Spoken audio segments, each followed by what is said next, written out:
भारत के पाकिस्तान को दिए अल्टीमेटम की। भारत और पाकिस्तान के बीच विदेश सचिव स्तर की प्रस्तावित बातचीत अब इस पॉइंट पर अटक गई है कि पाकिस्तान दोषियों के खिलाफ कार्रवाई क्या करता है।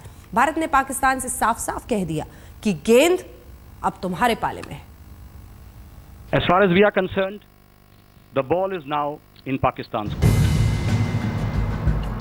तो गेंद अब पाकिस्तान के पाले में है। पठानकोट हमले में शामिल लोगों से जुड़े सबूत भारत ने पाकिस्तान को मुहैया करा दिए हैं, लेकिन कार्रवाई पाकिस्तान को करनी है। और भारत ने दो टूक कह दिया है कि विदेश सचिव स्तर की प्रस्तावित बातचीत पर कुछ कहना तभी मुमकिन है जब पाकिस्तान तेजी से कार्रवाई करे।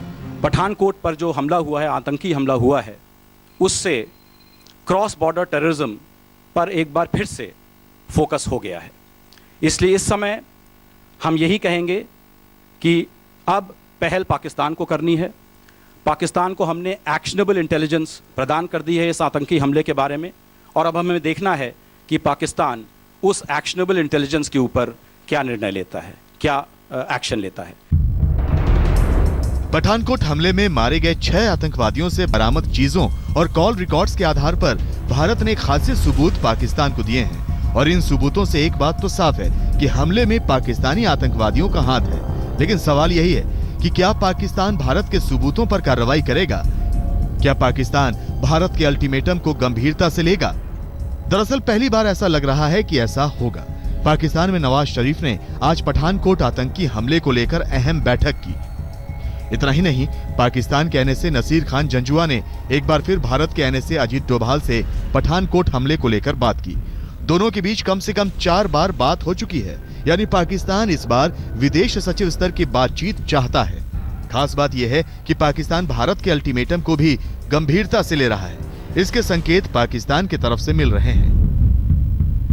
उन्होंने जितने भी उनके जो सबॉर्डिनेट्स हैं और जो कंसर्न एजेंसीज हैं, उनको क्लियरली कहा है कि अगर ये इन्फॉर्मेशन दुरुस्त है तो आपको हर कीमत पर ये जो भी लोग हैं जिन्होंने ये काम किया है उनके खिलाफ एक्शन लेना है। और अगर ये मास्टरमाइंड पाकिस्तान में है तो उसको किसी सूरत में बर्दाश्त नहीं किया जाएगा। हामिद मीर ने फोन पर साफ साफ नहीं कहा कि वो बड़ी ब्रेकिंग न्यूज क्या होगी। क्या इस ब्रेकिंग न्यूज का संबंध पठानकोट हमले के मास्टरमाइंड मौलाना मसूद अजहर से होगा? लेकिन इतना साफ है कि पाकिस्तान भारत के तरफ से सबूतों पर कार्रवाई करेगा या कम से कम ये दिखाएगा कि उसने कार्रवाई की है। तो अब इंतजार पाकिस्तान की तरफ से आने वाली अच्छी खबर का है। 15 जनवरी को विदेश सचिव स्तर बातचीत से पहले भारत ने पाकिस्तान के सामने एक लकीर खींच दी है कि बातचीत तभी होगी जब पाकिस्तान दुश्मनों के खिलाफ कड़े कदम उठाए। अब पाकिस्तान की कार्रवाई ही ये तय करेगी कि वो भारत के साथ संबंध सुधारने को लेकर आखिर कितना गंभीर है। कैमरा पर्सन विनोद कुमार के साथ रीमा पाराशर, दिल्ली, आज तक। बात तब होगी जब पाकिस्तान कार्रवाई करेगा, लेकिन किन लोगों के खिलाफ, हम उनके नाम आपको बताएंगे। लेकिन अब इतना साफ हो गया है कि हमले की साजिश पाकिस्तान के मरकज में ही तैयार की गई थी।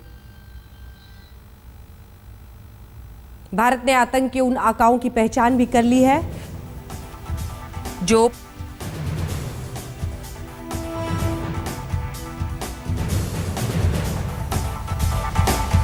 और उन्हें लगातार निर्देश दे रहे थे। आइए देखते हैं कि कौन थे आतंक के वो आका। पठानकोट के आतंकियों का पहले हैंडलर था मौलाना मसूद अजहर। इसके अलावा अशफाक अहमद, हाफिज अब्दुल शकूर और कासिम जान को आतंकियों का हैंडलर बताया जा रहा है। तो सवाल यही है कि क्या इन लोगों के खिलाफ कार्रवाई पर पाकिस्तान भारत को अच्छी खबर देगा?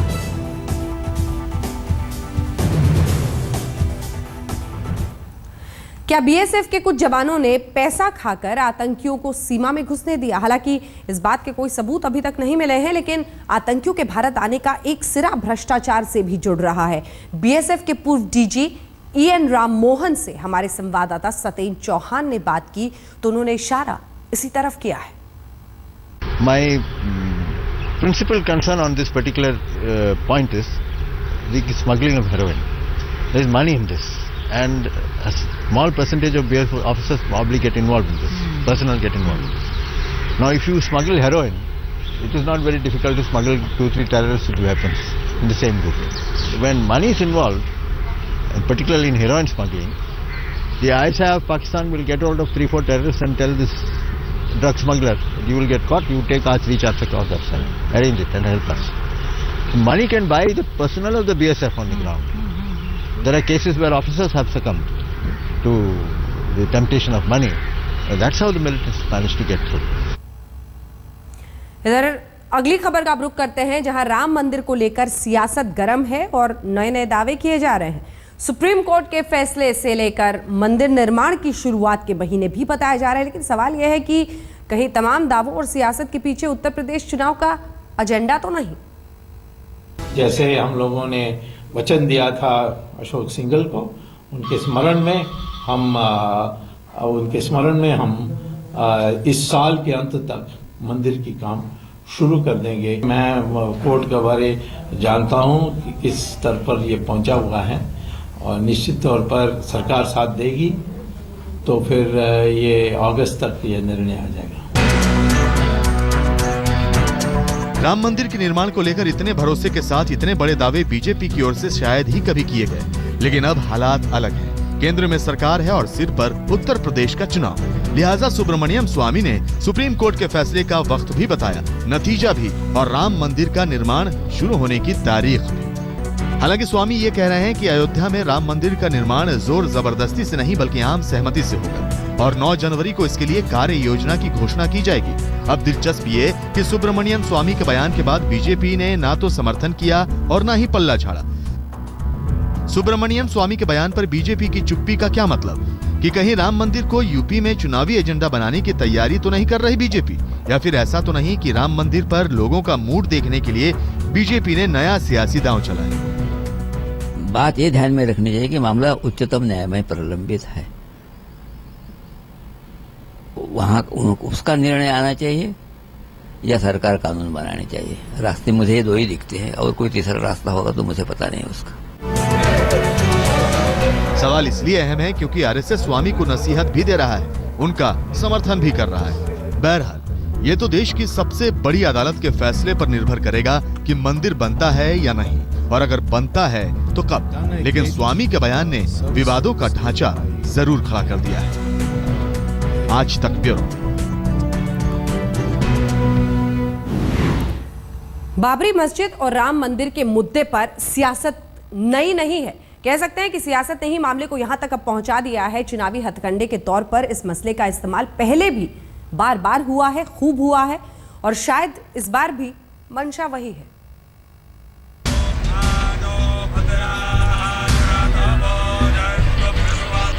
ज्यादा दिन नहीं बीते जब विश्व हिंदू परिषद ने अयोध्या में राम मंदिर के लिए शिला पूजन कर डाला। तब पता चला कि अयोध्या में राम मंदिर के लिए शिलाएं भी पहुंच रही थी।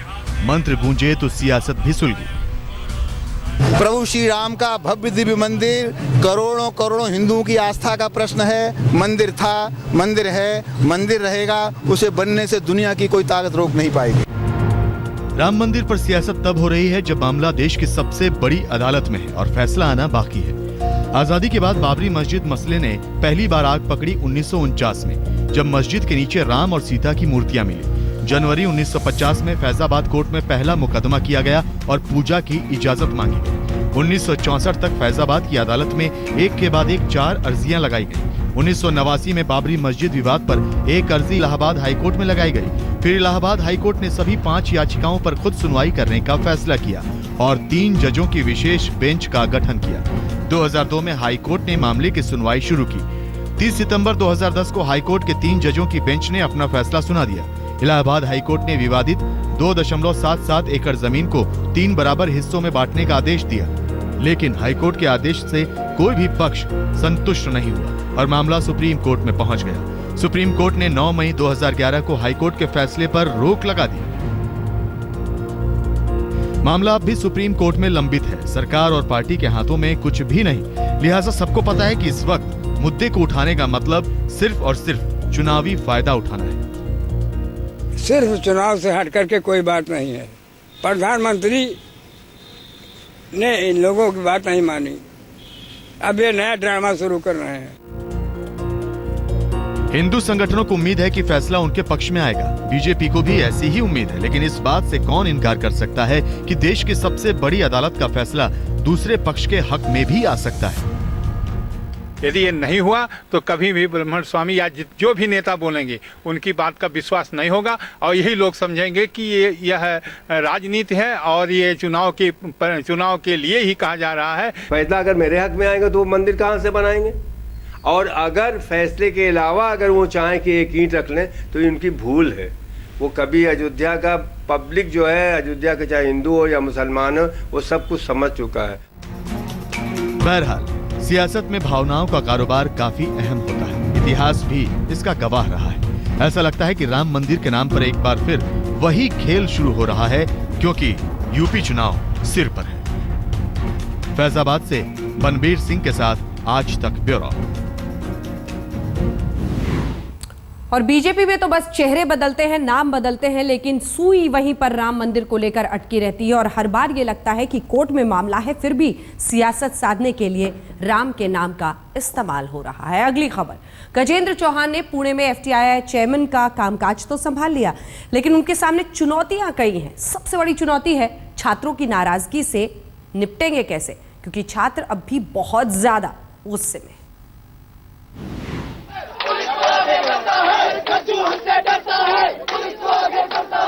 तस्वीरें बताती हैं कि पुणे के एफटीआई में सब कुछ ठीक नहीं है। छात्रों की नाराजगी अब भी बनी हुई है और संस्थान में पुलिस का आना जाना भी लगा हुआ है। यहाँ पर आप देख सकते हैं कि हाथापाई हो रही है। पुलिस और जो आंदोलनकारी छात्र हैं उनके बीच ये हाथापाई हो रही है। पुलिस फोर्स इस्तेमाल कर रही है। पुलिस ने एक तरह से फोर्स अप्लाई किया है और जिस तरह से हाथापाई हो रही है, क्योंकि कोई जो छात्र है उनको यहाँ से हिरासत में ले जा रहे हैं। छात्र नाराज थे क्योंकि आज गजेंद्र चौहान को संस्थान की जिम्मेदारी संभालने की तारीख तय थी। हल्ला हंगामा के बीच वो आए, पद संभाला और गवर्निंग काउंसिल की बैठक की अध्यक्षता भी की, लेकिन ये तय मानिए कि गजेंद्र चौहान के सामने चुनौतियां बड़ी हैं। Very positive results and we have good decisions in the governing council. 9 जून 2015 को मोदी सरकार ने गजेंद्र चौहान को एफटीआई का चेयरमैन बनाने का ऐलान किया। 12 जून को एफटीआई के छात्रों के एक तबके ने सरकार के फैसले के विरोध में क्लास का बहिष्कार शुरू कर दिया। 3 जुलाई को सूचना प्रसारण मंत्री अरुण जेटली प्रदर्शनकारी छात्रों से मिले और साफ किया कि गजेंद्र चौहान को हटाने का फैसला वापस नहीं लिया जाएगा। 3 अगस्त को एफटीआई के छात्रों ने दिल्ली के जंतर मंतर पर विरोध प्रदर्शन शुरू कर दिया। 8 अगस्त को एफटीआई प्रशासन ने 30 छात्रों को हॉस्टल खाली करने का फरमान सुनाया। 17 अगस्त को करीब 50 छात्रों ने कैंपस में जोरदार हंगामा किया और डायरेक्टर के साथ धक्का मुक्की की। मामला तूल पकड़ता रहा और सियासत जारी रही।